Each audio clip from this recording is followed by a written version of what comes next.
চাঁদপুর ২ আসনে বিএনপি মনোনীত প্রার্থী ডক্টর মোহাম্মদ জালাল উদ্দিনের পক্ষে মত বিনিময় সভা অনুষ্ঠিত হয়েছে। এ বিষয়ে বিস্তারিত থাকছে মোহাম্মদ তুইন ফয়েজের প্রতিবেদনে। আসন্ন ত্রয়োদশ জাতীয় সংসদ নির্বাচন উপলক্ষে চাঁদপুর ২ মতলব উত্তর দক্ষিণ নির্বাচনী আসনে বিএনপির মনোনীত প্রার্থী আলহাজ ডক্টর মোহাম্মদ জালাল উদ্দিনের ধানের শীষের পক্ষে মত বিনিময় সভা অনুষ্ঠিত হয়। আজ বুধবার বিকেলে মতলব উত্তর উপজেলার ফতেপুর পশ্চিম ইউনিয়নের রাড়িকান্দি দারুস সুন্নাত দাখিল মাদ্রাসা মাঠে ফতেপুর পশ্চিম ইউনিয়ন বিএনপি ও অঙ্গ সহযোগী সংগঠনের আয়োজনে এই মতবিনিময় সভা অনুষ্ঠিত হয়।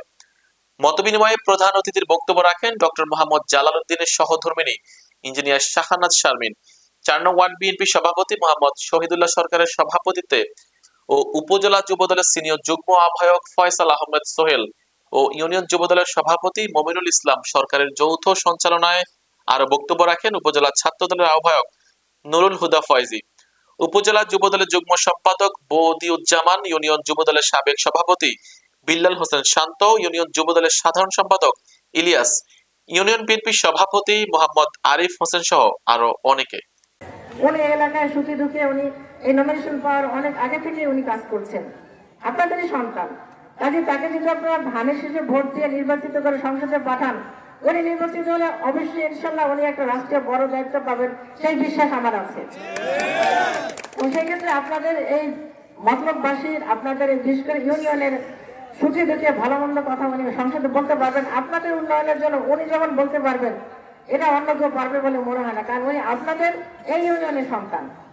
সেই ক্ষেত্রে আপনাকে ধানের শীষে ভোট দিয়ে তাকে জয়যুক্ত করবেন। এখানে বিএনপি এবং ছাত্রদল, যুবদল, স্বেচ্ছাসেবক দল, কৃষক দল, বিভিন্ন অঙ্গ সংগঠনের সর্বপর্যায়ের নেতারা আছেন।